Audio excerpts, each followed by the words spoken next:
Hey everyone, Golden Ninja 3000 here again. As you guys know, LEGO World Builder was announced yesterday by LEGO and Tongle.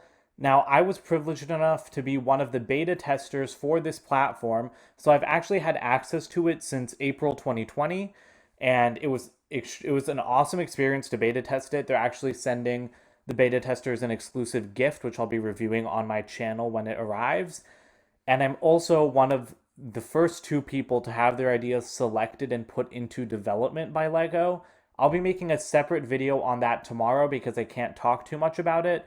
But for today, I just want to take you guys through the World Builder website so you can learn how to use it and how useful it is for fans of LEGO. So this is the home page. They do have an introductory video on here that you guys can check out. I don't want to waste 2 minutes playing that. But the whole concept with LEGO World Builder is that you can create your own ideas and then submit them to LEGO, and they could develop it into a TV series, a movie, or basically anything else. That's a fantastic idea. I really, really love it.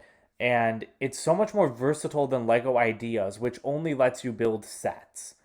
So as you can see, you can like hit the get started button right here, and it'll take you through how it works.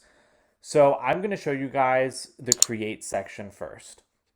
So here's where you can create your LEGO world.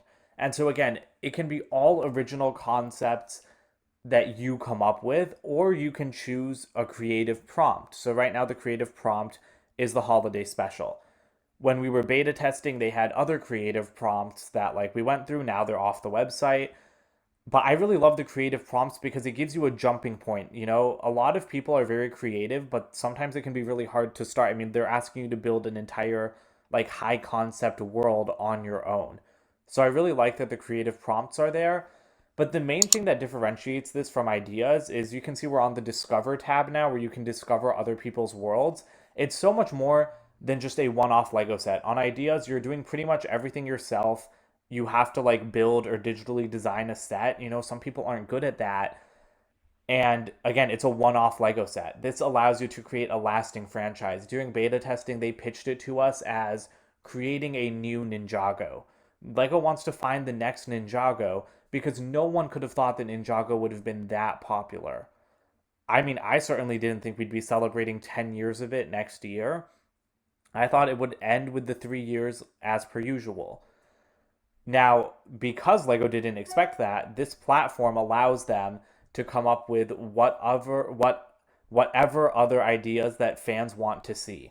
So this is what's trending right now. Lego Neon is number one, Dino Knights is number two. During beta testing, Dino Knights and Lego Neon were always at the top. And so why don't we go ahead and go into Dino Knights because that's like my favorite project on the site. It's like I said, it's the one that I've been seeing so much during beta testing. The other thing that differentiates this platform from LEGO Ideas is that you can collaborate. So there's this little sign here that says, I need help with concept art, writing, and character development. Now, when you go to explore the worlds, you can see that there are different elements. So you can go to characters, society, history, places, and storylines. On the next page, you've got transport, items, and resources. Inside each of these sections, there are different elements. So the person that created Dino Knights has these characters, like this magician, this king. Then they have like the dinosaurs. I think they're like different groups. Again, I haven't explored these worlds a lot, but it's a really cool idea. And like these pictures are crazy. I love the way that this person like staged their pictures. It just looks fantastic. It looks like they're freeze frames from a stop motion. But what's great about that is that say that you're good at writing, right? You have a little synopsis. So say that you want to write everything about a world, but you don't know what to do for the pictures. Someone else could come in and contribute to your website and give you a picture. And so that collaborative process is really missing from LEGO Ideas. If you want to collaborate on LEGO Ideas, you have to meet up outside of the website, you know? Like, yes, Ideas has comments, but you have to coordinate with someone outside of the website to design a Lego set together. Over here, you can just like say, like I could suggest on this website, I could be like, hey, why don't you throw in like this sorcerer character? And they could either accept it or reject it. You can't do that on Ideas, and I really like that integration on the World Builder platform. So now that I've showed you guys how you can discover and create on LEGO World Builder, let's go into my profile. So you have the little profile button right up here, and you can go into your portfolio. This is mine. As you can see, I designed one world. I had designed a second world that was removed from the website because it was put into development, but we'll talk about development in a second. So right now, this is my idea. I call it Starjackers. It's like kind of a sequel story to like the original Pirates Lego sets from the 1990s. And that's another thing I really like about World Builder that's different from Ideas is you can build on existing Lego IP. You still can't use any third-party IP, but you can build on top of Legos. So the idea of mine that was selected, I can tell you guys this much, that it's from Ninjago, which is fitting given my channel name. Again, I'll have another video coming out about that very soon. But that's insanely cool to me. Like, I've been into Ninjago since I was a kid, and now I'm helping develop something for Ninjago that's going to be part of its 10-year anniversary next year. That's really fun to me. And again, like with this world, this other world that I've created, being able to build off of an existing IP like Lego Pirates is very helpful for me. So now here's the thing. You can see I don't have a lot of pictures on here. I do have pictures for some characters, but not for a lot of stuff.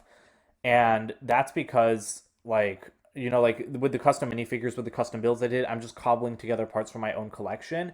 But I really had fun writing things out. So let's go into like my storylines. I had a lot of fun writing out the storylines and just creating the world.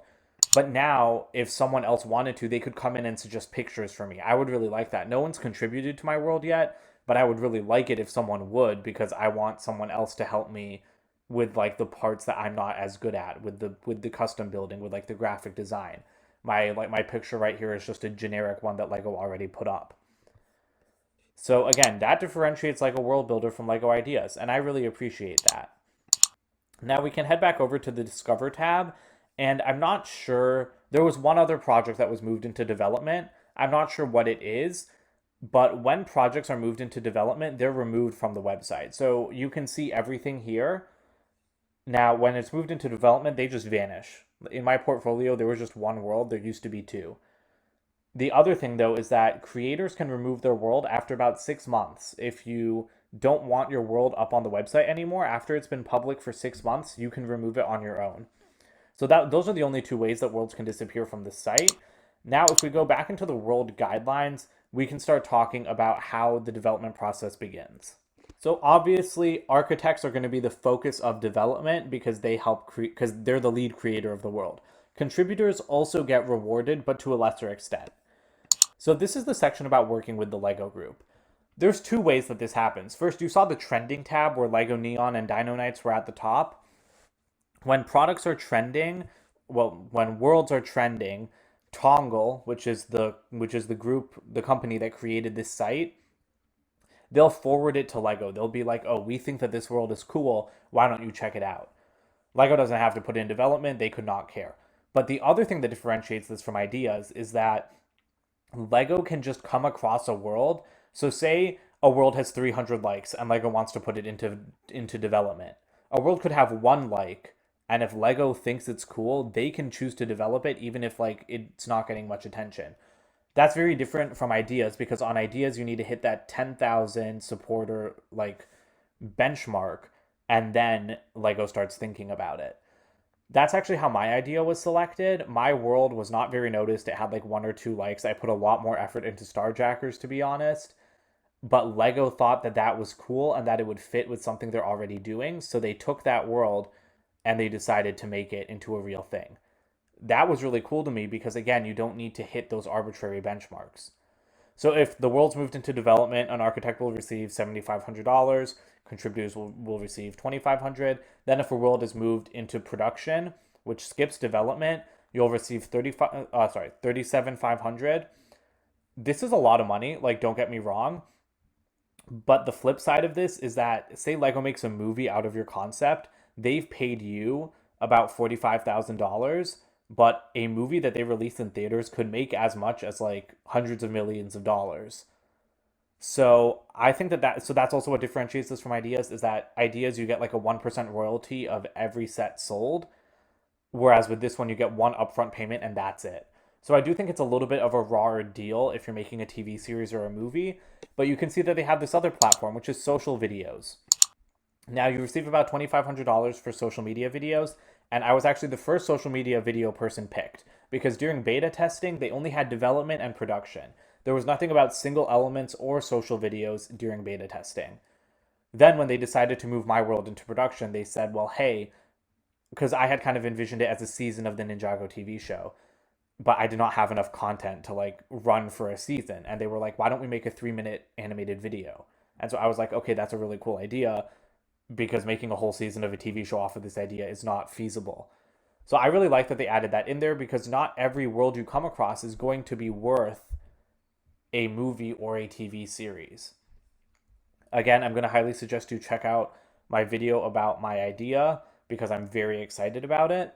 But that's basically how development works. Then they just have guidelines about the worlds. You want them to be as fully fleshed out as possible. And the only other limit for this website is that you need to be 18 years or older. But I mean, I think that this is just really cool because ideas is limiting in a sense because it's only about sets. Here you can create anything you want. I think this is a much better creative outlet for people that don't want to design sets. I've never submitted anything to Lego Ideas. Like, look at that new playable grand piano set. Like, I don't know anything about that. I wouldn't know how to design a product that unique. But I love writing, so I can definitely create like a world about like Ninjago, about pirates. I can create a world about like anything I want, but I can't make a set. So I really like this world builder platform. I'm very excited about it. I'm also going to tell you guys to go check out brickset.com because in the next few days or next week or so, I'll have an article coming out that I've written for them. And yeah, so that's pretty much it for this video. Again, just wanted to walk you through how Lego World Builder works and a little bit of my beta testing experience. Again, I was extremely lucky to be able to do this. I really, really loved it. It was a great thing to do this summer while I was stuck at home. And I am thrilled that Lego picked my idea. So watch out for that video too. Don't forget to comment, like, and subscribe. Bye for now.